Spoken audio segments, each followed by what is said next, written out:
painted this little wooden set of bunnies for my daughter's Easter basket. It belonged to a family friend who died, and so my mom brought it to me because there are 3 little bunnies in my family too. And actually, when I got it, it looked like this, a very simple scroll saw 3-part puzzle. It was a pretty cheap plywood thing with holes and cracks that I didn't really like, so I filled them in and sanded it down. I also knocked all the edges off to give it more of like a hand-carved look, even though it's definitely just plywood. Then I primed and planned out my bunnies.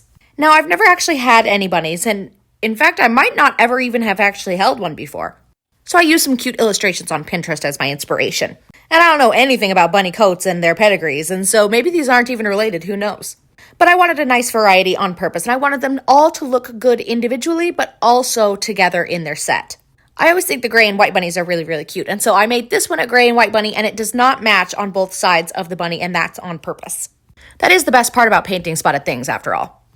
The spots do bleed into each other across the thickness of the bunny, but I didn't want it to get too uncanny, so I didn't actually paint anything along the sides. Like, I didn't add any spots just on the sides, and I put the eyes on the profiles of the bunnies. The only thing I was going to deliberately put there was the paw pads on the bottoms of the feet. I thought it was the perfect amount of cuteness but also stylization for this style of cutout. But then when I looked up the shape for reference, I found out that bunnies don't have paw pads on the bottoms of their feet. It's just furry. So there you go. Educational TikTok today. A lot of the illustrations on Pinterest had cute little flowers and cabbages and stuff, so I wanted to add that. And I wanted them to look good, again, individually, but also as a set.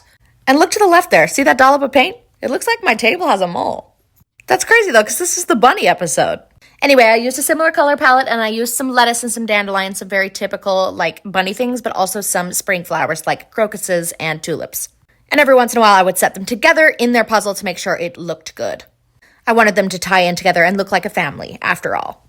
To make sure there was an orange color on this side, I even added a little butterfly to complete this composition on this little bunny. And in the end, I didn't actually put any flowers on the smallest baby bunny because she's in the air. And when flowers are in the air, that means pollen's in the air, which means I'm sneezing. And I don't want to remember sneezing when I'm putting together my little bunny puzzle.